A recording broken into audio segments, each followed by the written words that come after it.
Suit for Hire John Wick Simulator. I love it when an indie game focuses on one thing and does it really well, unlike developers that let their ambition get the best of them and instead develop the game equivalent of a pick-up mix that only includes Haribo fried eggs, licorice all sorts, and Parma violets. Suit for Hire is a score-based action shooter developed by Godmode Interactive and just hit 1.0, and its goal is simple: make you feel like John Wick. Now what does that mean?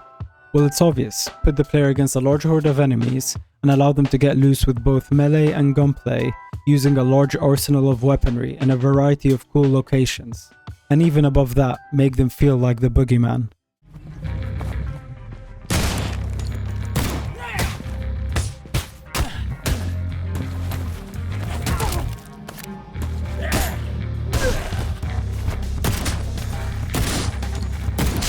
If it's not clear enough, the gameplay loop is fairly straightforward. You get access to locations with missions to clear.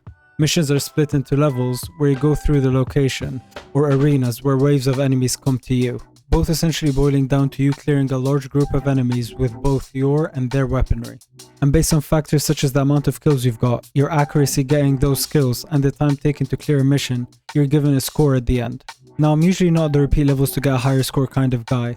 The last games that made me feel that way were Hotline Miami, but something about Suit for Hire just made me want to keep going. At the end of the day, higher score means locking in for cooler kills. Speaking of Hotline Miami, the gameplay you've been seeing is in third person. However, the game actually started with the top-down Hotline Miami camera angle. You can still play it that way. Actually, the third person mode was added after the community requested for it, and I'm so glad because that's what sold me on the game. As you play, you unlock an arsenal of guns. However, the real variety comes in from the weapons you pick up from your enemies during a mission. Each gun plays differently and has its own special ability. Take the revolver for example. Its reload mechanic spins the chamber, and its special ability lets you fan the hammer in slow motion, making you feel like a Wild West cowboy. Or the silenced pistol, perfect for stealth runs by making you less detected. Each level comes with a set of challenges, boosting replayability. These might include tasks like eliminate X amount of enemies in slow motion, finish under a strict time limit, or achieve a certain number of environmental kills. Completing them rewards you with cosmetics to customize your lethal mercenary with style. Visually, the game follows the less is more ideology, which is important in a Twitch shooter like this one. The cel-shaded aesthetic with color all over helps the player interpret what enemy they're going to fight next and how to approach them. In the first location of the game alone, you have missions where you fight in a parking lot, a lab, a mansion, and in the middle of a traffic jam in the city. This opens up the player to environmental interactions where you can smack doors open to hit the enemies on the other side, and even the school moment where I was fighting a group of enemies in a kitchen and shot the fire extinguisher, which smoked out the place, creating a sequence that looks like it's straight out of an action movie.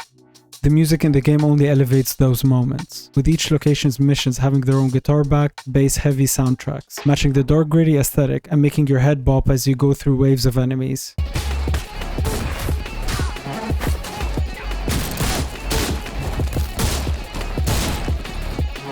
And I can't forget about the sound design. No, literally. With every shot you hear the bullet casing drop on the floor.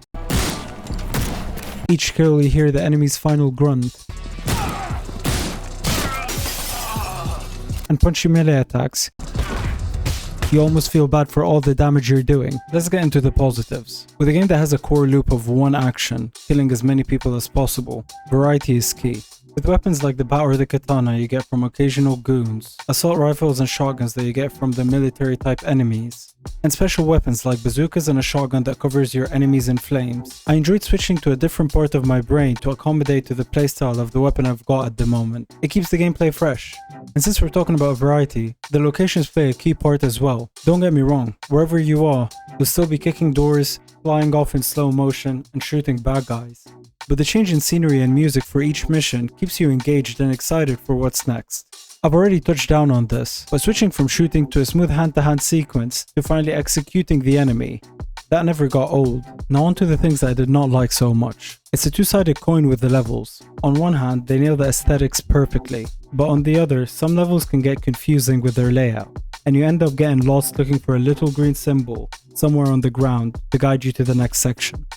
Now I wouldn't mind that, as I for one like to explore a level's nooks and crannies, But when time is a factor in your scoring, you want to get in and out as quick as possible. With picking up weapons being an important part in you turning into the boogeyman, it has to be as smooth as possible. It didn't always feel that way.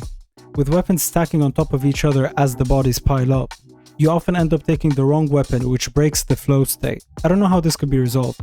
Maybe time can slow down for a short period as you pick up the next weapon off the floor. I mentioned earlier that missions are split into levels and arenas, where arenas are essentially waves of enemies coming at you in the same location over and over again. I also mentioned that one of the core strengths of the game is that while the gameplay loop stays the same, it keeps it fresh with the variety of areas and locations you're put into. Do you see why those two things don't work together? Especially when arenas consist of 18 to 20 waves of enemies with a lot of them holding guns, so using melee is a death sentence. And by wave 10, I just wished it was over. Speaking of levels, this was a specific gripe of mine, but I felt strongly enough about it to add it here. One of the locations you unlock is the Caribbean, which I was excited about. Gunfights in a forest just sounded like a good time. Now imagine my disappointment when 3 out of those levels are just training grounds with shooting range targets. Why are those so far into the game instead of the start of it? Even the tutorial didn't have targets and had you fighting actual enemies. It just doesn't make sense and it feels lazy. Finally, I have to mention the bugs. Take a look at this.